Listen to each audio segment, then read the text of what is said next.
pajak. Nah, pihak ketiga yang berwenang menentukan besarnya pajak tersebut terutang serta menerbitkan bukti atau potongan atau pungutan biaya bagi wajib pajak yang telah melunasi pajak yang terhutang. Selanjutnya yaitu pajak kabupaten. Nah, rendahnya penerimaan pajak daerah di wilayah kabupaten karena terbatasnya oleh kebijakan pajak yang berbasis kegiatan ekonomi dan desa. Oleh karena itu, peningkatan kontribusi desa di pajak kabupaten perlu dilakukannya perubahan pada Undang-Undang Nomor 28 Tahun 2009 dengan memperluas objek pajak yang berbasis pada objek pajak di pedesaan, misalnya pajak atas desa wisata, pajak atas hiburan yang terdapat di desa seperti spot foto, arung jeram, susur gua, dan sebagainya. Dan perlu ditelaah juga lebih dalam apakah atas objek ini dapat dikenakan pajak dan bukan retribusi. Nah, jika di kabupaten, pajak tersebut lingkupnya itu cukup kecil karena mereka hanya menggunakan sumber daya alam untuk menjadikan pendapatan daerah yang cukup besar. Namun pada nyatanya daripada kota dan kabupaten, pajak kabupaten inilah yang lebih menguntungkan dari sumber daya alamnya karena wisatawan itu lebih memilih ke desa-desa, ke tempat objek wisata yang indah daripada ke kota. Jadi, masyarakat lebih optimal untuk melakukan perdagangan secara ekonomi dan sosialisasinya itu lebih baik di kabupaten ataupun desa.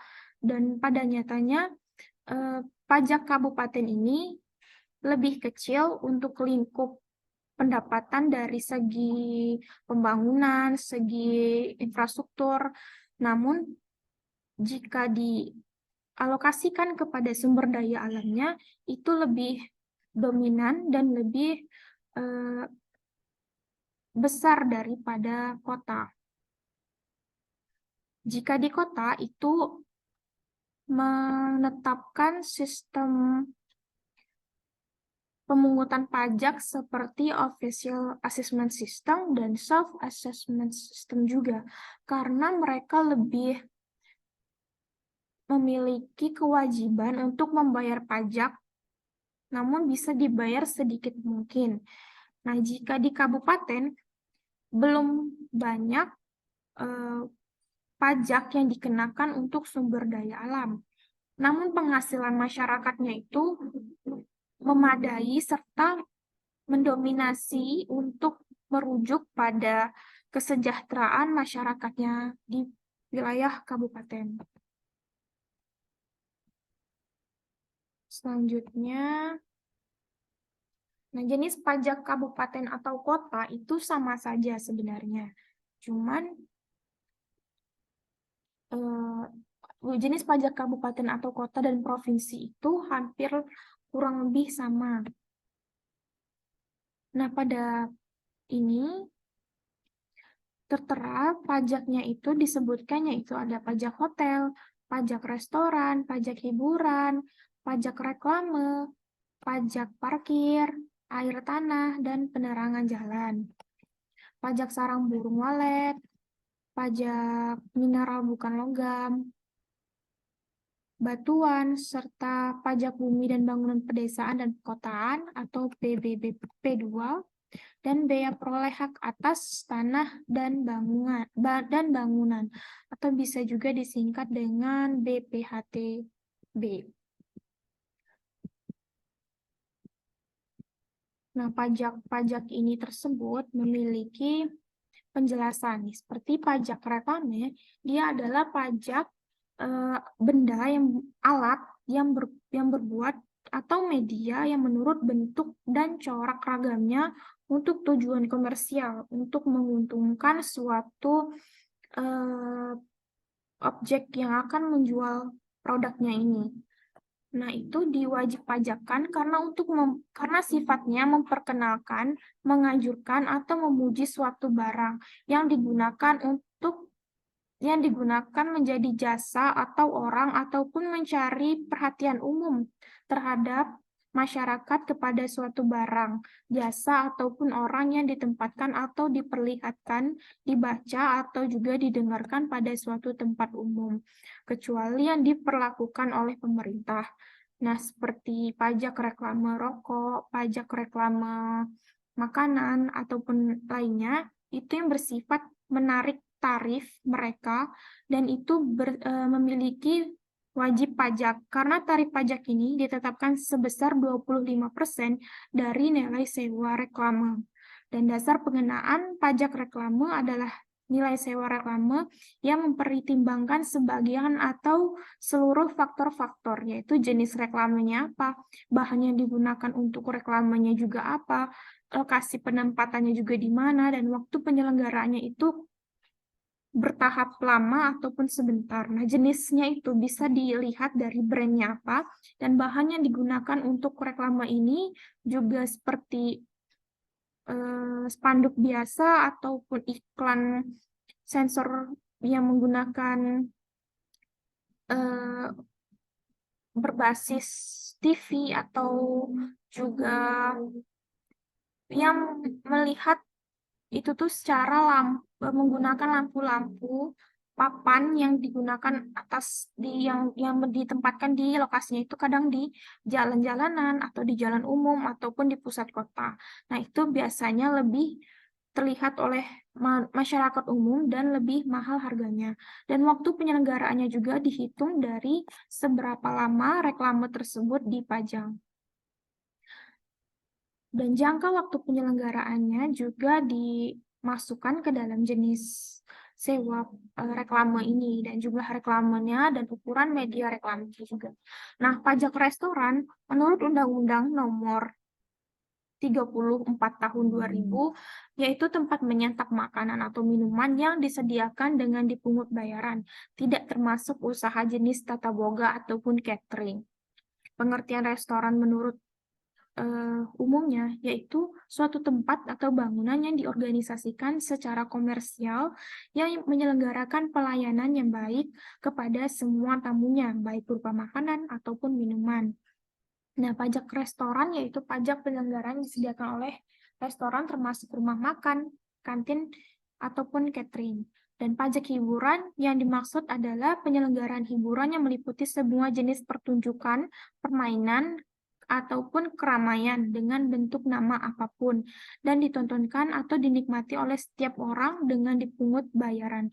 Tidak termasuk pengguna fasilitas untuk berolahraga, karena fasilitas untuk berolahraga ini biasanya disediakan oleh pemerintah pusat. Nah, itu tidak dipungut pajak. Dan pajak hotel sesuai dengan Undang-Undang Nomor 28 Tahun 2009, Pasal 1 Angka 20 dan 21, pajak hotel yaitu pajak atas pelayanan yang disediakan oleh hotel. Sedangkan yang dimaksud dengan hotel adalah fasilitas penyediaan jasa, penginapan, peristirahatan, termasuk jasa terkait lainnya dengan dipungut bayaran yang mencakup jaga motel, resom, gubuk perawisata, wisma, dan sejenisnya, ataupun bisa disebut juga dengan rumah kos. Baik, itu salah satu contoh dari definisinya. Baik, selanjutnya pada penjelasan di pajak pusat. Pajak pusat sendiri merupakan pajak-pajak yang dikelola oleh pemerintah pusat, yang di dalam hal ini besarnya di, diatur oleh Direktorat Jenderal Pajak Kementerian Keuangan.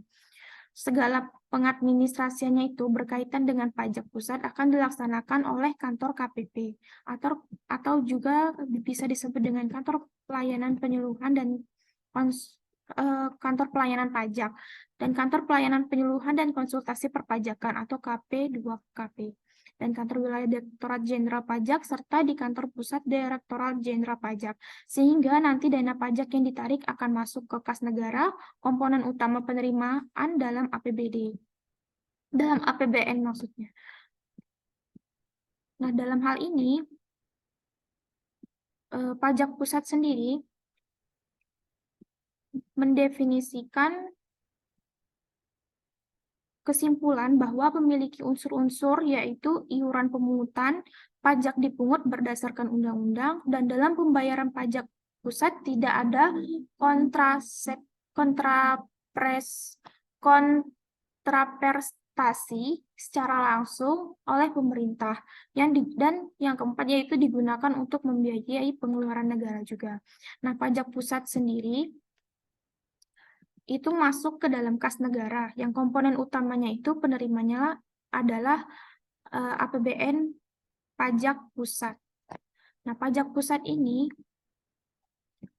jenis-jenisnya hanya terdiri dari 5. Yang pertama, pajak penghasilan atau bisa disebut dengan PPH. Yang kedua, pajak pertambahan nilai atau PPN. Yang ketiga, pajak penjualan atas barang mewah atau PPNBM. Dan yang keempat, bea materai. Yang kelima, pajak bumi dan bangunan atau PBB. Nah, pajak penghasilan PPH ini yaitu pajak yang dikenakan kepada orang pribadi atau badan atau penghasilan yang diterima oleh dalam suatu tahun pajak. Yang dimaksud dengan penghasilan yaitu tambahan atau kemampuan ekonomis yang diterima oleh wajib pajak baik berasal dari Indonesia maupun luar Indonesia yang dipakai untuk konsumsi ataupun menambah kekayaan wajib pajak yang bersangkutan dengan nama dan bentuk apapun.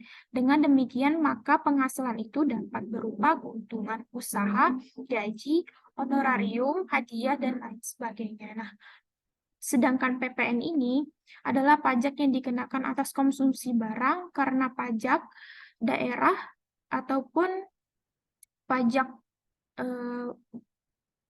kota, orang pribadi, perusahaan, dan maupun pemerintah yang mengkonsumsi barang kena pajak ataupun jasa kena pajak yang dikenakan PPN ini pada dasar